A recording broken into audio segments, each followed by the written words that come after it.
کچھ غلطی ہم کرنا نہیں چاہتے پر ہم سے ہو جاتی ہے، کچھ دل ہم توڑنا نہیں چاہتے پر وہ ٹوٹ جاتے، ہماری مجبوری ہوتی ہے ٹوٹ جاتا۔ رات کو اس کی بارگاہ میں ہاتھ باندھ کے، کشکول طلب دراز کر کے خوب استغفار پڑھنا چاہیے کہ مالک بندے ہیں نا، کیا کریں، نفس کا ساتھ ہے، دنیا کا ساتھ ہے، خواہشات نفسانیہ، مالک معاف کر دے۔ درد سے توبہ، رسم نہ ہو، کہانی نہ ہو، لفظ نہ ہو، جملے نہ ہو، اور جناب ایسے لوگوں کے بیچ بڑے ہاتھ باندھ کے، اور بڑا کوئی ضرورت نہیں، آپ اکیلے اپنی چارپائی پہ بستر کے اندر منہ دے کے بھی درد سے کہیں گے نا معاف کر دے، تو وہ تو مہربانی بڑا ہے۔ بندہ کو ناراض ہو جائے تو ہمیں کو نہیں نیند آتی، اس کے گھر چلے جاتے ہیں۔ ہم اپنے سارے رشتوں کو، تعلقات کو مینٹین کر کے رکھنے کے عادی ہیں۔ ہمیں پتہ ہے کہ وہاں میں نہیں جا سکا تو بیٹا بھیجتا ہوں، فلاں شادی پہ میں نہیں جا سکا تو بھتیجا بھیجتا ہوں، بھائی بھیجتا ہوں، ہر تعلق کا ہم نے خیال رکھا پر روٹھ نہ جائے۔ لیکن کمال ہے نا، یہ نہیں سوچا کہ اگر رب روٹھ گیا تو، جب وہ روٹھ جائے نا تو سارے رشتے بھی بندے کے پاس موجود ہوں تو کوئی کارآمد نہیں ہوتا، پھر کروڑوں روپیہ جیب میں ہو تو ڈاکٹروں کی دوائیاں اثر نہیں کرتی۔ وہ روٹھ جائے تو پھر انسان اس طرح سے پھسلتا ہے کہ بڑے بڑے اس کے پاس دروازے ہوتے ہیں پر کسی جگہ اس کا ہاتھ نہیں لگتا۔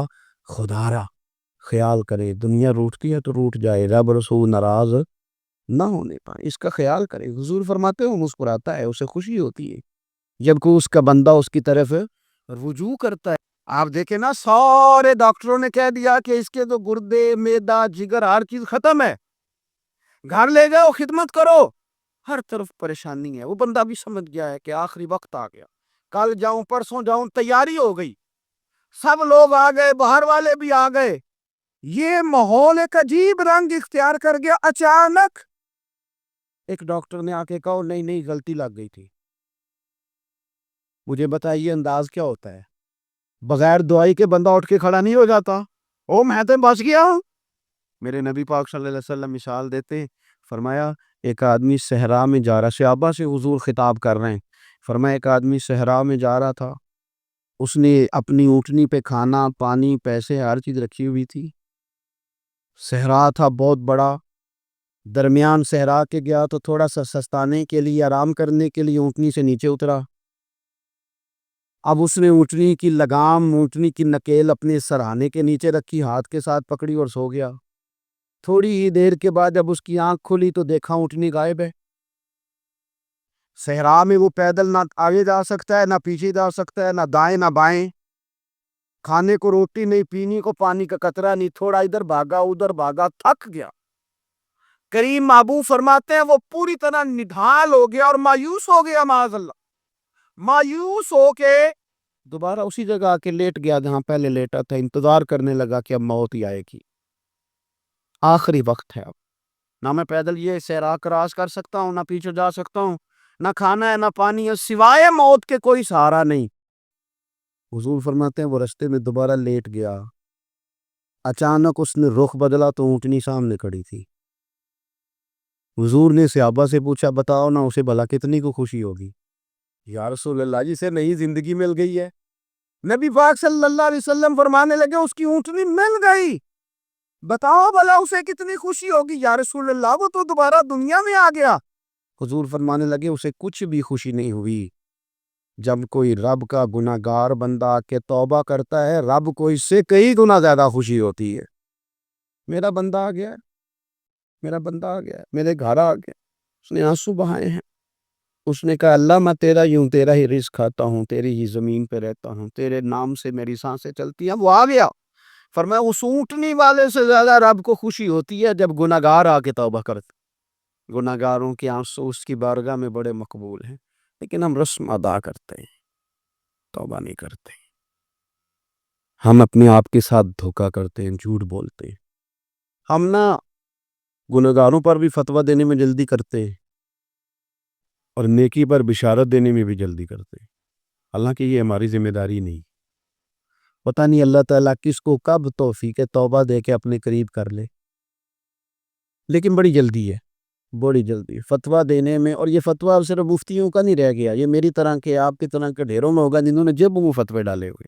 بھئی آپ نے کیوں ذمہ داری لے لی ہے جنت میں داخل کرنے کی اور نکالنے کی؟ یہ تو میرے رب کریم کا کرم ہے، وہ جس کو چاہے جب چاہے جتنا چاہے عطا کرے. لیکن کچھ لوگ نا بڑے پکے پکے ہو گئے ہیں کہ شاید جو میں سوچ رہا ہوں بڑی درست ہے. کبھی کبھی کچھ چیزیں عجیب بھی ہوتی ہیں، لہذا خدا کی رحمت پر بھروسہ کر کے بات کرنی چاہیے، اپنی مرضی کے فتوے نہیں داغنے چاہیے. وہ دیکھو یہ فلانا بندہ یوں کر رہا ہے، آپ کو پتہ ہی نہیں پوری بات کا، آپ کو علم ہی نہیں پوری بات کا. حضرت بہاءاللہ نقشبند بخاری رحمۃ اللہ علیہ فرماتے ہیں میں حج کرنے گیا تو وہاں میں نے ایک آدمی کو کروڑوں کا کاروبار کرتے دیکھا، تو میرے دل میں خیال ہے یہاں بھی اللہ اللہ کرنی چاہیے تھی، دنیا داری کر رہا ہے. لیکن فرماتے ہیں حج سے فارغ ہوئے تو میں نے دیکھا وہی بندہ سارا کچھ رب کی بارگاہ میں خیرات کر رہا ہے، اور سینکڑوں غریب حاجی ہیں جو ان کو پورے پورے خرچے دے رہا ہے. تو میں نے وہی اپنی سوچ سے توبہ کی کہ میں کہاں تھا. بڑی جلدی کھڑے نہ ہو جائیں. حضرت حسن بصری رحمۃ اللہ تعالی علیہ ارشاد فرماتے ہیں کہ میں دریا کے کنارے گیا تو وہاں میں نے ایک شخص کو دیکھا، وہ اپنی ایک خاتون کی گود میں سر رکھ کے بیٹھا اور قریب ایک بوتل بھی پڑی ہے. میرے دل میں معاذ اللہ خیال آیا کہ دیکھو کس انداز میں ایک عورت کے ساتھ یہ ہے، اور بعض بوتل بھی پڑی اور جانے شراب ہے. کہتے میں سوچ ہی رہا تھا کہ اچانک کی کشتی آ رہی تھی دریا میں، وہ ہج کو لے کھائے، کشتی میں 4-5 لوگ تھے، وہ دریا میں ڈوبنے لگے. وہ آدمی تیزی سے اٹھا، دریا میں چھلانگ لگائی، پہلے ایک کو نکالا، پھر دوسرا نکالا، پھر تیسرا نکالا، ایک بندہ رہ گیا. کہنے لگا حضور مجھے تو آپ نے گنہگار سمجھا ہے، میں تو بڑے غلط انداز میں یہاں بیٹھا ہوں، آپ نے جو سوچا چلیں گے چوتھا بندہ آپ نکال لائیں. کرے نا یہ کام، کرے نا یہ کام، بڑے بھولے بھالے بڑے اللہ والے، ریاض آپ کو بس ہم ہی جانتے ہیں، اتنی جلدی فتویٰ. حضرت حسن بصری فرماتے ہیں میں پشیمان ہوا، میں نے کہا مجھے تیرنا نہیں آتا، تو دیر نہ کر چوتھا ڈوب نہ جائے. تو اس نے چھلانگ لگائی، چوتھا بھی نکال لایا اور کہنے لگا حضرت آپ نے جلدی کی سوچنے میں، یہ بی بی میری ماں ہے اور یہ سرکے کی بوتل ہے. ہم ماں بیٹے کا یہ مشغلہ ہے کہ یہ وہ جگہ ہے جہاں آ کے لوگ مسافر اترتے ہیں، اور یہاں سے کسی کا گھر 100 میل ہے، کسی کا 200 میل ہے. ہم صبح سرکہ کھجوریں روٹیاں لے کے یہاں آتے ہیں، مسافروں کی نوکری کرتے، کوئی پریشان ہو تو مدد کرتے. حضرت خواجہ حسن بصری فرماتے ہیں میں نے معافی مانگی، ان سے بھی مانگی، رب سے بھی مانگی. انہوں نے مانگ لی نا بزرگ تھے، پر ہم کو نہیں تیار مانگنے کو.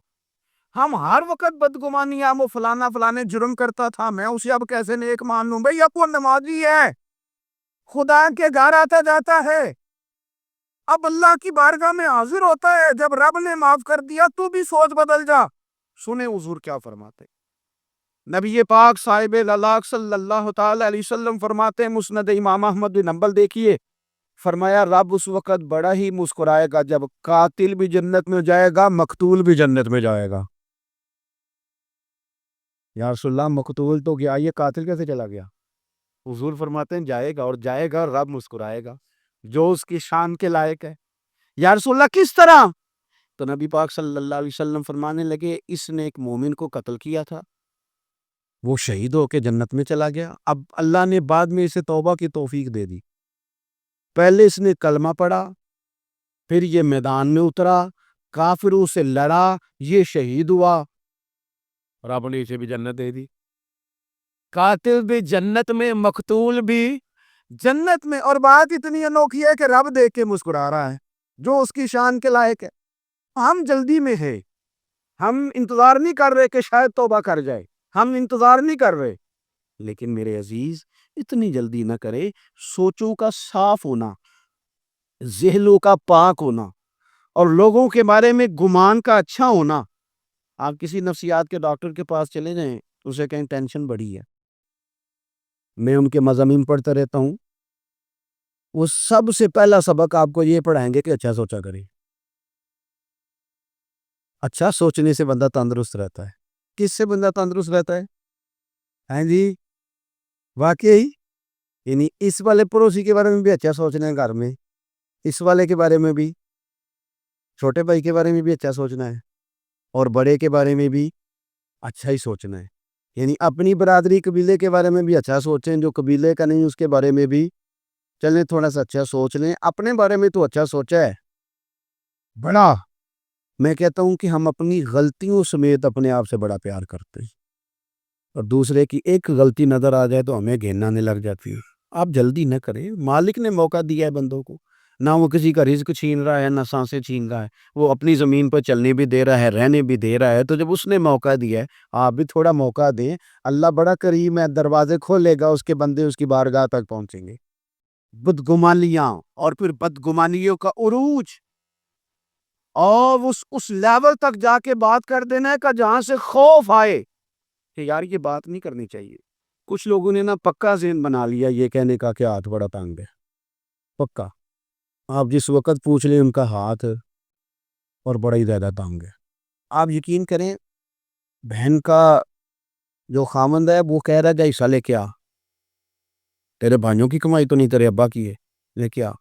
وہ بیچاری اس کی منتیں کر رہی ہے، کہتی ہے اگر جاؤں گی نا تو وہ کہیں گے حصہ لے دا، آج کے بعد ہمارے گھر نہ آنا، میرا دروازہ نہ بند کرو، مہربانی کرو۔ اور بھائی سے بات کرتی ہے تو کہتا ہے ہاتھ ہی بڑا تنگ ہے، سب ٹھیک ہوگا تو دے دوں گا۔ نہ کریں یہ ظلم۔ ہمارے اپنے تڑپتے رہتے ہیں اور ہماری دولتیں اندر پڑی رہتی ہیں، ہمارے اپنی چھوٹی چھوٹی ضروریات کے لیے پریشان ہوتے ہیں، لیکن ہم بڑے بڑے بہانے ہیں ہمارے پاس، کہتے ہیں یہ نکما ہے، یہ نکھٹو ہے، یہ کام نہیں کرتا، اس میں فلانا ہے، بے فلانا ہے، بلے میں نے نہیں ساتھ چلنا۔ اظہار جب آپ کے اندر پیدا ہوتا ہے نا، اظہار جب کسی کے لیے آپ حساس ہوتے ہیں تو آپ کو بھی سرور حاصل ہوتا ہے۔ نہ کرے یہ کام کہ آپ کو اللہ نے وسعت دی ہے اور ہر وقت آپ ہاتھ تانگ ہونے کا رونا رو رہے ہیں، ہر وقت آپ یہ کہہ رہے ہیں میں بڑی آزمائش میں ہوں، جب خدا نے آپ پہ نہیں ڈالی تو اتنے جھوٹ بولنا صرف اس لیے کہ میرے پیسے بچ جائیں، صرف اس لیے کہانی سنانا کہ حالات میرے بڑے خراب ہے کہ کوئی بندہ میرے سے کوئی تھوڑا بہت قرض نہ مانگ لے۔ سنو، نبی پاک صلی اللہ علیہ وسلم کے پاس مہمان آ گیا، بخاری مسلم ہے، حضور نے ازواج مطہرات کے گھروں میں پیغام بھیجا، کچھ چیز ہے ضیافت کے لیے؟ یا رسول اللہ کچھ بھی نہیں، یہ دو جہاں کے شاہ ہیں اور پاس کچھ رکھتے نہیں، دو جہاں کی نعمتیں ہیں ان کے خالی ہاتھ میں۔ یا رسول اللہ کوئی چیز بھی نہیں۔ حضور نے صحابہ کے مجمع پہ نظر ڈالی، یا رسول اللہ صلی اللہ علیہ وسلم حکم ہو، تو حضور فرمانے لگے تم میں سے کوئی بندہ ہے جو اسے گھر لے جائے روٹی کھلائے؟ ایک صحابی اٹھے فوراً، حضور میں لے کے جاتا ہوں، کھانا کھلاتا ہوں۔ فرماتے ہیں میرے گھر میں صرف بچوں کا کھانا تھا، یہ نہیں کہ فریزر بھرا ہوا ہے نعمتوں سے، صرف بچوں کا کھانا، یہ نہیں کہ کسی کو دیکھ کے اپنی ہنڈیا پہ برتن دے لیا، صرف بچوں کا کھانا۔ کہتے ہیں گھر گیا، بیوی سے کہا کیا کیفیت ہے؟ کہنے لگی بچوں کی روٹی ہے۔ میں نے کہا بچے سلا دے، صبح ناشتہ کر لیں گے۔ تو کہنے لگی آپ کیا کھائیں گے؟ تو میں نے کہا نہ میں کھاؤں گا نہ تم کھائے گی، مہمان جو نبی پاک کا ہے۔ اچھا، اب ذرا تجویز دیکھو میاں بیوی کی سوجھی آپس میں، کہتے ہیں کھانا لگا دینا کیونکہ ایک آدھ بندے کا کھانا ہے۔ اپنی غربتوں کا ہر جگہ اظہار کرنا، رونا رونا، یہ دیکھو غربت کیسے چھپائی جا رہی۔ اس کو کہا نہیں کہ چل تو تھوڑا رحم کھا، تو آیا ہے تو تھوڑا رحم کھا، یہ نہیں کہا اٹھ کے نا تو کھانا رکھنا اور اٹھ کے نا چراغ ٹھیک کرنے کے بہانے بجھا دینا۔ ہم دنیا والوں کے سامنے کیوں اپنے دکھ بیان کریں؟ ہم جو کہیں گے رب رسول کی بارگاہ میں کہیں گے۔ تو نا چراغ ٹھیک کرنے کے بہانے، اہلیہ اٹھی کھانا دینے کے بعد چراغ ٹھیک کرنے کے بہانے بجھا دیا، خامد بھی ہاتھ چلاتے رہے، بیوی کبھی برتن رکھتی کبھی اٹھاتی، پتہ چلے کہ کھانا کھا رہے، کھانا کھایا جا رہا ہے۔ کہتے ہیں مہمان پیٹ بھر کے کھانا کھا گیا، یہ کام ہوا رات کے اندھیرے میں، اس وقت ہوا جب چراغ بھی بند تھا، اس وقت ہوا جب کوئی دیکھنے والا نہیں تھا، کسی پڑوسی کو بھی خبر نہیں تھی۔ فرماتے ہیں صبح کے اجالے میں اس مہمان کو لے کے مسجد نبوی میں نے قدم رکھا تو نبی کریم نے فرمایا رات جو تم نے کام کیا ہے نا اسے دیکھ کے میرا رب بڑا مسکرایا ہے، اللہ بڑا مسکرایا ہے۔ اللہ تر دامنی پہ شیخ ہماری نہ جائیے، ہم دامن نچوڑ دے تو فرشتے وضو کرے، یہ شان ہے صحابہ کی۔ نبی کریم علیہ السلام نے فرمایا رب رات مسکرایا تیرا یہ انداز دیکھ کے، اور اس نے قرآن نازل کیا وَيُؤْثِرُونَ عَلَىٰ أَنفُسِهِمْ وَلَوْ كَانَ بِهِمْ خَصَاصَةٌ۔ کچھ لوگ وہ ہیں جنہیں بڑی بھی ضرورت ہو تو دوسروں پر اثار کر دیتے، قربانی دے دیتے. رب مسکرایا ہے. اندر پیسے رکھے ہوئے ہیں, اندر پیسے رکھے ہوئے ہیں, اور بہن آ کے منت کر رہی ہے کہ بھائی حالات بڑے خراب ہیں, تھوڑی سی مہربانی کر. تو کہتے ہیں بہن پردہ ہی ہے بس. کیسے بتاؤں تجھے حالات, تجھے کیا بتاؤں کام کتنی مشکل سے چلتا ہے, یہ پردہ یہ بس. بہرحال اگر تو نے کہا ہے نا 50,000 تو میں زیادہ نہیں کو 20 کو دے دوں گا تجھے, وہ بھی خاصی نیکی کر کے, وہ بھی بتا سکھا کے. رات اماں پہ علیحدہ سے احسان چڑھاؤں گا, ابا پہ علیحدہ سے چڑھاؤں گا کہ تمہاری بیٹی کے ساتھ آپ ان کا سارے علاقے کو ویسے ہی بتاؤں گا. اور وہ غریبنی بیچاری 20,000 لے کے گھر گئی ہے, کئی سفارشیں کر رہی ہے کہ مہربانی کرو. میں نے ایسے بھی دیکھے ہیں جو پہلے بیوی کو پکڑاتے تو دے, اس لیے کہ پھر وزیر اعظم تو ڈنڈا نکال لے گا تو بڑا مشکل ہو جائے گا پھر گھر میں رہنا. لہذا وہ یہ تو آگے لگ, یہ کیا لہجہ ہے آپ کا, یہ تو کسی کو بھی دے تو چھپا کے دینے کا حکم ہے. کسی کو بھی دے تو ہمیں حکم یہ ہے کہ سیدھے ہاتھ سے دینا ہے, الٹے کو خبر ہے. اور یہ جو بالکل ہی اپنے, ان پر تو پردہ پوشی آپ کے لیے ویسے ہی ضرورت تھی. میرے عزیز, رب مسکراتا ہے. میرے نبی پاک علیہ السلام نے یہ اعمال ہمیں بتائے جن پر اللہ مسکراتا ہے, خوش ہوتا. اور بعض لوگوں کو حضور نے نامینیٹ کیا. حضرت سعد بن معاذ رضی اللہ تعالیٰ عنہ عظیم صحابی تھے. یہ وہ خوبصورت صحابی ہیں جن کی جنازے کو کندھا میرے نبی پاک نے عطا فرمایا. حضور دے کندھا عطا فرمایا, کمال ہو گئی. نرخ بازار محبت کا انوکھا ہی ہو گیا, خود خریداروں میں شامل آ کے مولا ہو گیا. حضور نے کندھا دیا. حضرت سعد بن معاذ رضی اللہ تعالیٰ عنہ کا جب جنازہ اٹھا, ان کی والدہ رو پڑی, بڑے درد سے روئی. ماں تھی نا, ان کی آواز جب حضور تک گئی تو نبی پاک نے فرمایا آنسوؤں کو روک لے, آواز کو کم کر لے. تیرے بیٹے کی تو جب روح پرواز ہوئی ہے تو رب مسکرایا ہے. جس کے آنے پہ رب راضی ہو مسکرا دے جو اس کی شان کے لائق ہے. یہ تو وہ لوگ ہیں کہ جن کے جانے پر نا رب, وہ کسی نے کہا تھا کہ میرے مرنے پہ ہر سو شور مچ جائے گا, دیکھو گے میرے مرنے پہ ہر سو شور, تو پتہ چل جائے گا جب ہم جائیں گے. میرے مرنے پہ ہر سو شور مچ جائے گا دیکھو گے, اور کہنے الوداع سرکار خود تشریف لائیں گے. اور درویش کہنے لگے بعد مرندے مکھڑا میرا ہو جاوے جے تازہ, پھر سمجھ لینا محبوب میرے نے آن پڑے ہے جنازہ, اور عاشق کا جنازہ ہے. ذرا دھوم سے نکلے اور محبوب کی گلیوں سے ذرا گھون کے نکلے. فرمایا کہ ان کے تو جانے پہ رب کہیں. اور حضور نے ایک دعا بھی دی. حضرت ابو طلحہ, حضرت طلحہ رضی اللہ تعالیٰ عنہ صحابی تھے, ان کا وصال ہو گیا تو حضور نے دعا بھی دی. فرمایا یا اللہ جب میرا طلحہ ہے نا تو اس سے مسکرا کے بات کرنا, یہ تجھ سے مسکرا کے بات کرے جو تیری شان کے لائق ہے. قرآن مجید میں فرمایا ان اللہ بالناس لرؤوف الرحیم, بے شک اللہ اپنے بندوں پر بڑا ہی مہربان اور نہایت ہی رحم کرنے والا, رؤوف اور رحیم ہے, بڑا مہربان ہے, کرم فرماتا ہے. اللہ تعالیٰ اپنے بندوں سے بڑا جلد راضی ہو جاتا ہے. وہ اپنے بندوں کو بہت زیادہ مشقت بھی نہیں ڈالتا. وہ اپنے بندوں سے اپنی نعمتوں کا بدلہ نہیں چاہتا.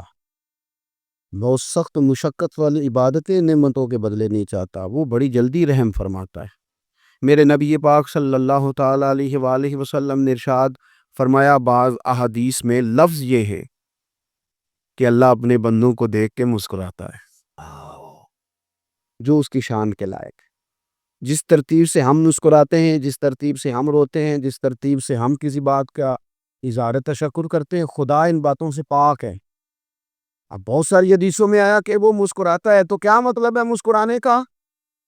تو علماء تفسیر نے لکھا ہے مسکرانے کا مطلب یہ ہے کہ وہ بڑا ہی راضی ہوتا ہے اپنے بندے سے, بڑا راضی ہوتا ہے. یہ مطلب ایک تو مسکرانے کا مطلب یہ کہ وہ بڑا راضی ہو گیا, بڑا راضی ہو گیا, وہ مسکرا دیا اپنے بندے پہ. اور ایک اس کا معنی خود نبی پاک صلی اللہ تعالیٰ علیہ وسلم نے بیان فرمایا. مسند امام احمد بن حنبل میں حدیث ہے, حضور سید عالم علیہ السلام سے صحابہ نے پوچھا یا رسول اللہ شہید تو بڑے لوگ ہوتے, شہیدوں میں افضل کون ہے؟ تو اللہ کے حبیب علیہ السلام فرمانے لگے وہ والا بندہ جو ڈٹ گیا تھا کافروں کے مقابلے میں, وہ ہلا نہیں, پوری طرح ڈٹ کے جو لڑا وہ شہداء میں افضل ہے. حضور فرماتے ہیں وہ جنت کے بالا خانوں میں سیر کرے گا اور رب اسے دیکھ کے مسکرائے گا، رب اسے دیکھ کے مسکرائے گا، اللہ تعالیٰ مسکراتا ہے اسے دیکھ کے۔ اور اگلے جملے میں حضور نے وضاحت کر دی، فرمایا جب رب دنیا میں کسی پر مسکراتا ہے نا تو اس کا معنی یہ ہے کہ قیامت میں پھر اللہ اسے حساب کوئی نہیں لے گا۔ جس پر اللہ دنیا میں مسکرا دیا اس سے کوئی حساب، تو وہ کام ڈھونڈنے چاہیے نا جس سے اللہ مسکرائے۔ ویسے کبھی ہم ایسا کرتے ہیں کہ نہیں کہ کسی کو راضی کیا جائے؟ یہ کام ہم کرتے ہیں کہ ہماری کمپنی کا جو سربراہ ہے وہ ہم سے راضی رہے، جس ادارے میں ہم پڑھاتے ہیں اس ادارے کا بڑا ہم سے راضی رہے، یہ کرتے ہیں ہم۔ اس کے لیے کچھ نہ کچھ ہیلے بہانے ہم کرتے ہیں، برادری، قبیلہ، علاقہ، بستی، لوگ کسی طریقے سے ہمارے ساتھ مطمئن رہے، کرتے ہیں نا یہ سارے کام۔ اس میں تھوڑی مشکل بھی ہمیں آتی ہے لیکن کرتے ہیں، کیا کریں؟ گھر میں بھی کئی دفعہ ایسا ماحول بنانا پڑتا ہے۔ چلیں ایک اور میٹھی مثال دیتے ہیں، زیادہ سمجھ میں آئے گی۔ چھوٹا بچہ خوش رہے، آپ اس کے لیے محنت نہیں کرتے؟ وہ چھوٹا ہے، اس کو خوش کرنا فرض ہے ابا پہ، لیکن وہ کہتا ہے کہ میں نے موٹر سائیکل لینا ہے، چھوٹا ہے چلا ہی نہیں پائے گا، تو ابا پھر اسے راضی کرتا ہے، کہتا ہے بیٹے چھوٹا سائیکل لے لے، چل میں تجھے اڑانے والا جہاز لے دیتا ہوں۔ مقصود کیا ہے کہ اس کو ناراض نہیں کرنا، یہ روئے نہ، اس کا دل نہ ٹوٹے۔ ہو یارو سنو نا میں کیا کہہ رہا ہوں، اگر چھوٹے بچے کے لیے وہ چیزیں ڈھونڈتے ہو، میرے ابا جی نا اپنے نواسی کے لیے کھلونا لے کے آئے تو بچہ بڑا ہی کھیلا تو ابا جی کہنے لگے لو پیسے پورے ہو گئے میرے، بچے کو پسند بڑا ہے نا، پیسے پورے کر چھڑے میں دیکھو نا جی کتنا اس کو راضی ہوا ہے۔ تو انسان کیا کرتا ہے کہ کوشش کرتا ہے چھوٹا بچہ بھی ناراض نہ ہو، تو وہ چیزیں وہ ڈھونڈتا ہے کہ اس کو کیا پسند ہے، چاکلیٹ لے جاؤں، فلاں چیز لے جاؤں، آئس کریم لے جاؤں۔ تو ایک بچے کے لیے، گھر کے لیے، سربراہ کے لیے اتنی محنت کرتے ہو، تو وہ کام بھی ہمیں ڈھونڈ کے تلاش کرنے چاہیے نا جس سے رب راضی ہوتا ہے، اللہ راضی ہوتا ہے۔ بتاؤں وہ کون کون سے کام ہیں؟ نبی کریم صلی اللہ تعالی علیہ وسلم نے ارشاد فرمایا 3 لوگ ہیں جنہیں دیکھ کے رب مسکراتا ہے۔ یا رسول اللہ صلی اللہ علیہ وسلم وہ کون کون سے؟ تو محبوب فرمانے لگے ایک وہ بندہ، ساری مخلوق سوئی ہے، آدھی رات ہے، رات کا پچھلا پہر ہے، اس نے اٹھ کے وضو کر لیا، مصلی پہ کھڑا ہو گیا خدا کی یاد میں، فرمایا اسے دیکھ کے رب مسکراتا ہے جو اس کی شان کے لائق ہے، مسکراتا ہے اللہ۔ یہ تو سونے کا ٹائم تھا، یہ تو گہری نیند آنے کا وقت تھا، رات کا پچھلا پہر، رات پوے تے بے درداں نو نیند پیاری آوے تے درد منداں نو یاد سجن دی ستیاں بھی آن جگاوے۔ اور ساون کی کالی راتوں میں جب بوندا باندی ہوتی ہے، وہ راتوں کو اٹھ اٹھ روتے ہیں جب خلقت ساری سوتی ہے، اللہ مسکراتا ہے۔ اور سننا میرے بھائی، میرے نبی پاک صلی اللہ تعالی علیہ وسلم فرماتے ہیں جب مسلمان نماز کے لیے صفیں بناتے ہیں نا، ترتیب لگ رہی ہوتی ہے، اب اللہ کی بارگاہ میں کھڑے ہوں گے، قیام کریں گے، رکوع کریں گے، سجود کریں گے، فرمایا جب مومن صفیں بناتے ہیں تو رب دیکھ کے مسکراتا ہے، مسکراتا ہے۔ کمال ہو گئے عروج بندگی کا، جب بندے کو دیکھ کے رب مسکرائے، خدا بندے سے خود پوچھے بتا تیری رضا کیا ہے، مسکراتا ہے۔ اور میرے نبی پاک علیہ السلام فرماتے ہیں جب مجاہد جہاد کے لیے صفیں سیدھی کرتے، آج تو یہ رب کے نام پہ مرنے ہی آ گئے، یہ صفوں میں کھڑے ہوں گے، ترتیب سے لڑیں گے، ترتیب سے گلا کاٹیں گے کافروں کا یا شہادت لیں گے۔ فرمایا جب جہاد کے لوگ صفیں بناتے ہیں تو رب انہیں دیکھ کے مسکراتا ہے۔ کتنے نصیبوں والا وہ بندہ ہے جسے دیکھ کے مسکرا دیا۔ او یار کبھی تیرا بیٹا تیرے سامنے مسکرائے نا چھوٹا، تو تیرا دل باغ باغ ہو جاتا ہے۔ تیری ماں بیمار کسی ایک دن صحیح طرح ہنس پڑے تو طبیعت خوش ہو جاتی۔ مجھے بتاؤ نا جس کا رب بھی اسے دیکھ کے ہنس پڑے، جو اس کی شان کے لائق ہے، کیا اس بندے کے نصیبیں ہیں، کیا اس کے مقدر ہیں؟ آپ اس مقام پر اپنے آپ کو لائیں۔ اب دیکھیں نا یہ حدیث ہم نے سن لی، اب ہم نے نا اس طرح صفحے نہیں بنانے کی، اس طرح ساری دنیا، اب ذرا صفحے بھی شوق سے بنائیں گے، اب ذرا تھوڑا سا شوق پیدا کریں گے، بھئی یہ تو میں وہ کام کرنے لگا ہوں جسے دیکھ کے رب مسکراتا ہے۔ نبی پاک صلی اللہ علیہ وسلم نے فرمایا جب کو بندہ توبہ کرتا ہے نا، ہم توبہ کا رٹا لگاتے ہیں، یا اللہ میری توبہ، یا اللہ۔ اور توبہ کا تو مطلب یہ ہے کہ پچھلے گناہوں سے پکی توبہ، آج کے بعد یہ غلطی نہ کرنے کا پکا وعدہ۔ تو نے ساری شب برات رو کے گزاری ہے، بتا سویرے جھوٹ جوڑنے کا ارادہ ہے تیرا؟ آج کے بعد رشوت تو نہیں نہ لے گا، ملاوٹ تو نہیں نہ کرے گا، یہ توبہ ہے۔ اور اگر سارے کام اسی طرح کرنے ہیں تو پھر کیوں توبہ کا رٹا ہے؟ تو جتنا مرضی لگاؤ۔ حضرت علی بن ربیعہ رضی اللہ تعالیٰ عنہ فرماتے میں مولا علی کے ساتھ تھا، مقام حرہ کی طرف جا رہے تھے، حضرت علی نے ہاتھ اٹھا کے دعا مانگی ہماری تعلیم کے لیے، ورنہ حضرت علی ہم صحابہ کو محفوظ عن الخطا تو مانتے ہیں نا۔ ہاتھ اٹھا کے کہا اے اللہ ہمارے گناہ بخش دے، تیرے علاوہ کوئی معاف کرنے والا نہیں۔ اور پھر حضرت علی آسمان کی طرف دیکھا اور دیکھ کے نا حضرت علی بن ربیعہ کو تو مسکرائے۔ حضرت علی بن ربیعہ کہنے لگے حضور مسکرائے کیوں؟ وہ فرمانے لگے ایک دن میں حضور کے ساتھ اسی طرح آیا تھا، اسی طرح حضور نے دعا فرمائی تھی ہماری تعلیم کے لیے، اور پھر حضور مجھے دیکھ کے مسکرائے تھے اور فرمایا جب کوئی بندہ رب کی بارگاہ میں اس طرح استغفار کرتا ہے تو رب مسکراتا ہے اور مسکرا کے فرماتا دیکھ لو میرے بندوں کو پتا ہے کہ میرے علاوہ معاف کرنے والا کوئی نہیں، تمہیں پتا ہے، تم اس کی بارگاہ میں رجوع تو لاؤ، آؤ تو صحیح تو آنسو لے کر۔ اقبال کہتے ہیں کہ موتی سمجھ کے شان کریمی نے چن لیا، قطرے دو گرے میرے عر کے انفعال کے، دو میں نے آنسو بہائے تھے تو اس کے کرم نے تو موتی سمجھ کے چن لیے۔ تو اللہ تعالیٰ غائب درجے راضی ہوتا ہے۔ ایک دفعہ پھر بات دہراتا ہوں، جو میدان میں ڈٹ کے شہید ہو رب اسے دیکھ کے مسکراتا ہے، جو اس کی شان کے لائق، جو توبہ صحیح کریں سچی کریں رب انہیں دیکھ کے مسکراتا ہے، جو اس کی شان کے لائق ہے، جو نماز کے لیے صفیں بنائے رب انہیں دیکھ کے مسکراتا ہے، جو جہاد کے لیے صفیں بنائے رب دیکھ کے مسکراتا ہے، جو لوگ صبح پچھلے پہر اٹھ کے عبادت کریں رب انہیں دیکھ کے مسکراتا ہے، اور جو کبھی کبھی بھوکے رہ کے دوسروں پر قربان کر کے احسان کر دے رب انہیں دیکھ کے مسکراتا ہے۔ بہت بڑی فضیلت ہے۔ اللہ ان سارے کاموں میں سے کسی ایک کام پہ ہمیں بھی لگا دے تاکہ یہ والی فضیلت اللہ تعالی ہم گناہگاروں کے حصے نے بھی فرما دے۔ آخر دعوانا ان الحمدللہ رب العالمین۔